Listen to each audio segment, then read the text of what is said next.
আসসালামু আলাইকুম। আশা করি সবাই ভালো আছেন, আমরা ভালো আছি আলহামদুলিল্লাহ। তো আজকে আমরা কোথায় এসেছি আপনারা অবশ্যই বুঝতে পারছেন। রাস্তার যে একটা অবস্থা, চারদিকে বৃষ্টির পানিতে তো অবস্থা খুব খারাপ, তার উপরে আবার রাস্তার অনেক ভয়াবহ একটা অবস্থা, যা বিশ্বাস করার মতো নয় বলতেই চলে। তো এই যে দেখতেই পাচ্ছেন যে এই রাস্তাটা ভেঙে গেছে। এইখানে যদি 10 জন পরিবার যদি ওই পাশে যদি 10 জন পরিবার যদি বসবাস যদি করে, তাহলে 10 জন পরিবারে একজন একটা পরিবারে যদি 3 জন করে লোক থাকলে 10টা পরিবারের 3×10 30 জন লোক থাকে। তো 30 জন লোকের রাস্তাটা যদি 6টার সময় যদি কেউ যায় তাহলে নিশ্চয়ই যেতে পারবে না। আর দেখতেই পাচ্ছেন যদি আমরা যদি এখনই যেতে চেষ্টা করি তারপরে যাওয়াটা অসম্ভব। কতটা বৃষ্টির পানি হলে আর কতটা এদিক দিয়ে ঢেউ আসলে এই রাস্তাটা এইভাবে ভেঙে যেতে পারে আপনারা অবশ্যই বুঝতে পারছেন। এবং এর ওই পাশ থেকে বা এই পাশ থেকে যদি দেখা যাচ্ছে বর্তমানে কোনো লোক নাই, যদি থাকে তাহলে আমরা তার সাথে কথা বলে আপনাদেরকে যথাযথভাবে জানানোর চেষ্টা করবো ইনশাআল্লাহ। এ পর্যন্ত আমাদের সাথে থাকবেন। তো আপনারা দেখলেন যে রাস্তাটা ভেঙে গেছে। তো চাচাকে পেয়েছি, চাচার সাথে কথা বলবো এবং এর কি হয়েছে আমরা এই সম্বন্ধে শুনবো।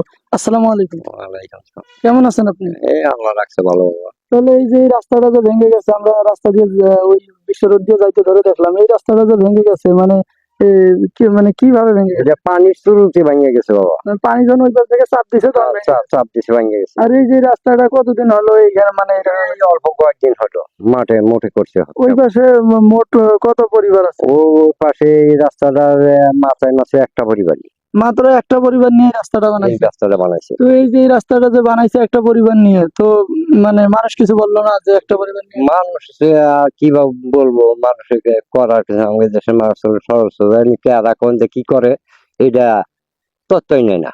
আর এই যে রাস্তাটা যে ভেঙে যে গেছে আমরা যে দেখলাম, তো এই যে এদিক পানি, এই যে মনে হচ্ছে পানি অনেক দূর উপরে উঠছিল, এটা কি পানির বাঁধ কি উপরে অনেক উপরে উঠছিল পানি? এই বাঁধের উপরেও এক দেড় হয়েছিল, অনেক পানি হয়েছিল। অনেক পানি হয়েছিল। আর এই যে এদিক ফসল ফলান দিয়েছে পশম ফরাচ্ছি সব পানির তলে ছিল।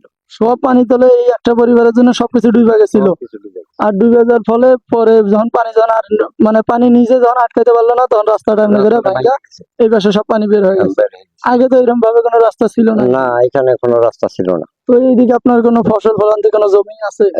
হাজার হাজার বিঘা। আর এইসব কি ডুবে যায় নাই? সব ডুবে গেছে। তো এই যে গ্রামে যে মানুষ আছে এইসব কোনো মানুষ কোনো প্রতিবাদ করে না এইসব কোনো কিছু? প্রতিবাদ কারে করবো, কাকে করবো প্রতিবাদ? লোকজন না কার কাছে প্রতিবাদ করবো? হ্যাঁ হ্যাঁ, এই ধরনের কোনো লোকই আমাকে আমরা সাদা সিধা গরিব মানুষ, আমরা কার কাছে কোথায় যায় কি আরজি জানাবো? কোথায় গেলে যে আপনার ভালো একটা পরামর্শ করবেন বা কেউ একটা ভালো বলবে এরকম কোনো লোক নাই? এরকম কোনো লোক নাই। আর এই যে এখন বর্তমানে ভেঙে গেছে, এটা তো মনে হয় আবার নতুন করে করার সিদ্ধান্ত নিবে মনে হচ্ছে। মনে হয় রাস্তা যখন করছে করতে ইচ্ছে পারে। করতে পারে। আর এইটা করলে আবার ওইদিকে 1000 পরিবারের আবার ওটা লস হবে, ক্ষতি হবে। লস ক্ষতি হয়ে যাবে। আর যদি এইটা ঠিক আছে যদি না রাখে তাহলে সবাই ভালো থাকবে। সবাই ভালো। তো এখানে যদি কোনো ছোট কোনো এই যে জায়গাটা আছে, এই জায়গায় কোনো ব্রিজ বা কোনো কিছু দিলে একটা ভালো হতো না? কারবার করে দিলে ভালো হতো। এই জায়গায় যদি কোনো ব্রিজ বা কালভার যদি কোনো কিছু যদি কইরা দিত তাহলে জায়গাটা একটু ভালো হতো। ভালো হতো। আর এই যে একটা এই সামান্য কিছুর জন্য তো অনেকগুলো ফসল ফলান্তি ওইদিকে সব ডুবে গেছে। ফসলের জায়গা নষ্ট হয়ে যায়। ওইদিকে আমরা যে দেখলাম যে ওইদিকে যেসব বাগান আছে, যেসব নার্সারি আছে, আমরা ওইদিক থেকে ঘুরে আসলাম। তো ওইদিক নাকি এইসবের কারণে ওই জায়গাটা একটু যেসব জায়গায় পানি ওঠে না কখনো, ওইসব জায়গাতে পর্যন্ত পানিতে থলো থলো একটা অবস্থা। যাই হোক, তো আপনাকে অনেক ধন্যবাদ, ভালো থাকবেন।